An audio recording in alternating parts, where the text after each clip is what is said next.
Assalamualaikum warahmatullahi wabarakatuh. Alhamdulillahillazi hamdan katsiran thayyiban mubarakan bih. Asyhadu an la ilaha illallah wahdahu la syarikalah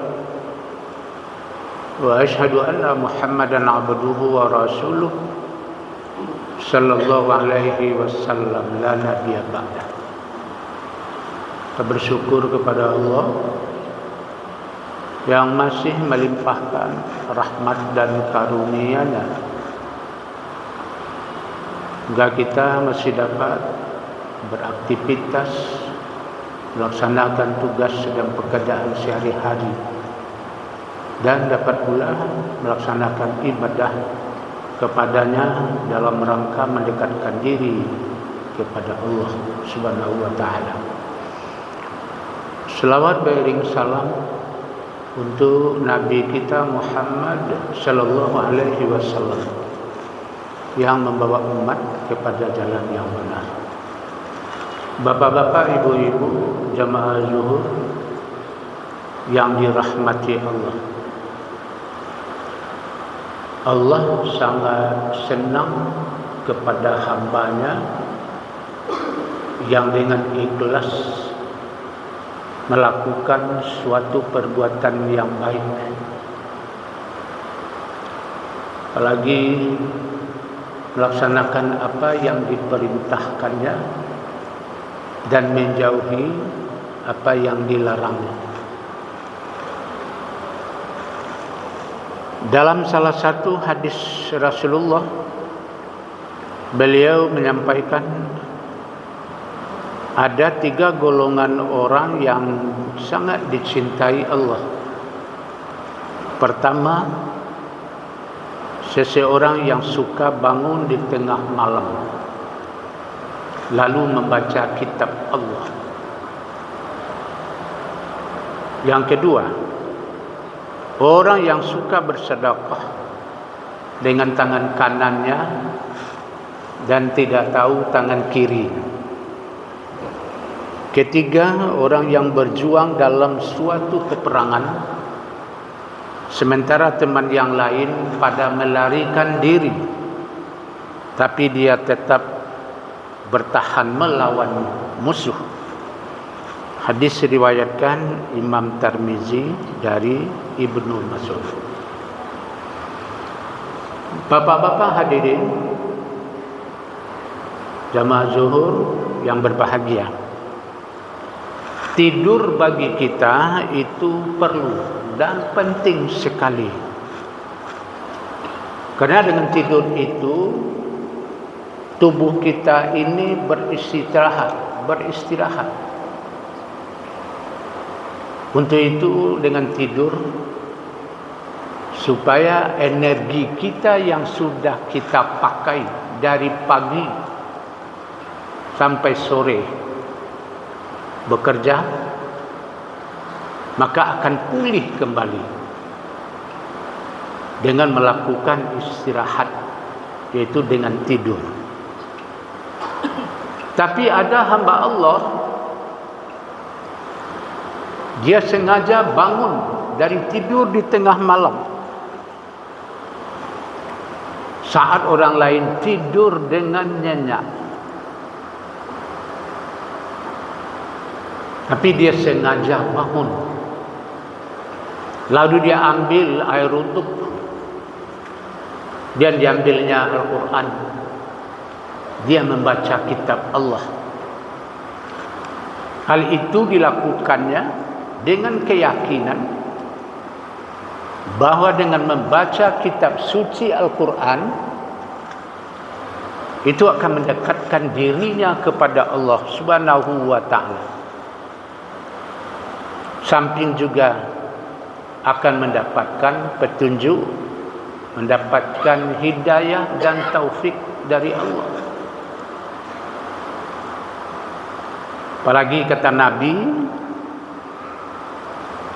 dalam hadis beliau, afdalu ibadatu ummati tilawatul Quran. salah satu ibadah yang afdal, yang baik bagi umatku adalah membaca Al-Quran. Jadi Bapak Ibu-Ibu, ibadah itu bukan hanya salat 5 waktu, karenanya puasa, berzakat, berinfak. Tapi membaca Al-Quran juga ibadah. Oleh karena itu, di rumah kita masing-masing ada Al-Quran. Mulailah memperbanyak membaca kitab Allah, ayat suci Al-Quran. Karena dengan membaca ayat suci Al-Quran, batin seseorang akan menjadi nyaman, akan menjadi tenang. Apalagi setiap huruf dalam Al-Quran itu, satu huruf yang dibaca diberi pahala oleh Allah 10 kali kebaikan. Apalagi membaca Al-Quran dengan tartil, dengan tertib makharijul huruf yang benar. Itu yang pertama. Yang kedua, hamba Allah yang sangat dicintainya adalah orang yang bersedekah, berinfak, berwakaf dengan ikhlas secara diam-diam, sehingga tidak tahu tangan kirinya apa yang diberikan oleh tangan kanan. Bapak Ibu, salah satu keistimewaan daripada sedekah atau infak adalah bisa menghindarkan seseorang dari bala, dari musibah. Pada suatu hari Rasulullah jalan sama sahabat. Dalam perjalanan bertemu dengan orang Yahudi. Lalu orang Yahudi itu mengucapkan salam kepada Nabi dan sahabat, "Assalamu Muhammad." Dijawab oleh Nabi, "Wa alaika." Sahabat memprotes pada Nabi, "Ya Nabi, kenapa dijawab salam yang tidak baik dari orang Yahudi? Artinya, Assalamu Muhammad, celaka engkau wahai Muhammad." "Ya, tapi kan saya jawab," kata Nabi, "wa alaika." Mudah-mudahan berbalik kepadamu. Kemudian Rasulullah melanjutkan pada Nabi, pada sahabat, "Wahai sahabat,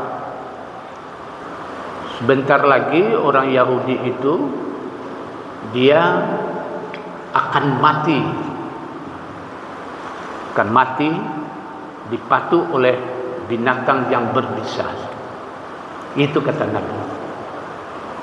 Maka berpisahlah orang Yahudi itu dengan Rasulullah dan sahabat.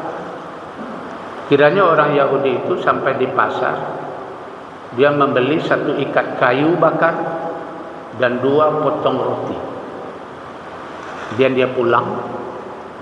Dalam perjalanan bertemulah dengan seorang yang meminta-minta, karena dia tidak punya uang. Yang ada cuma 2 potong roti di dalam sakunya. Diberikanlah oleh orang Yahudi ini 1 potong roti kepada pengemis yang meminta tadi. Lalu dia melanjutkan perjalanan pulang. Kiranya dalam perjalanan itu kembali jumpa dengan Muhammad dan sahabat. Apa kata sahabat pada Nabi? "Ya Rasulullah, itu orang Yahudi itu masih hidup, masih ada. Engkau bilang tadi bahwa dia akan mati dipatuk binatang yang berbisa. Dia masih sehat." Lalu dipanggil oleh Nabi orang Yahudi itu, "Wahai sekolah, datang ke sini." Orang Yahudi itu tetap dia patuh pada Nabi Muhammad. "Ada apa Muhammad? Apa yang kamu lakukan setelah kamu berpisah dengan kami tadi?" "Muhammad, saya pergi ke pasar membeli 1 ikat kayu dan 2 potong roti. Ini kayu masih saya sandang di atas bawah. Dalam perjalanan ada seorang pengemis minta-minta. Karena aku tidak punya uang, lalu aku berikan 1 potong roti ini padanya. Itu yang saya lakukan. Kemudian disuruh oleh Nabi, turunkan kayu yang ada di pundakmu itu, buka ikatannya. Lalu diturunkan oleh orang Yahudi ini, dibuka ikatan kayu. Kiranya seekor ular hitam padang pasir yang sangat berbisa ada di dalam kayu tersebut. Lalu Nabi bertanya kepada ular, wahai ular, kenapa kamu tidak mematuk leher orang Yahudi ini? Dengan izin Allah, ular itu menjawab, wahai Muhammad,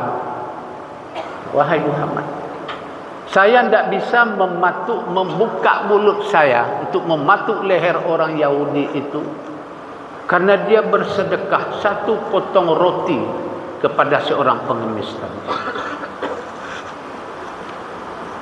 Bapak Ibu, apa kata Rasulullah pada sahabat? Wahai sahabat, kalau bukanlah tidak diberikan roti kepada si pengemis itu, maka orang Yahudi itu pasti dipatuk ular yang berbisa dan dia akan mati, kata Nabi.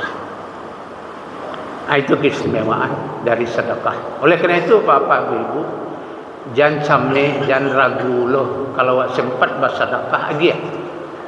Baik makanan, minuman, piti dan segala macam kalau sempat.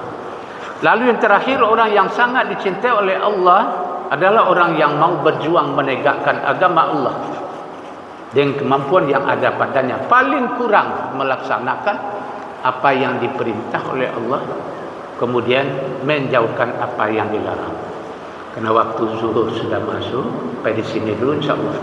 Kita sambung nanti, kita lanjutkan. Assalamualaikum warahmatullahi wabarakatuh.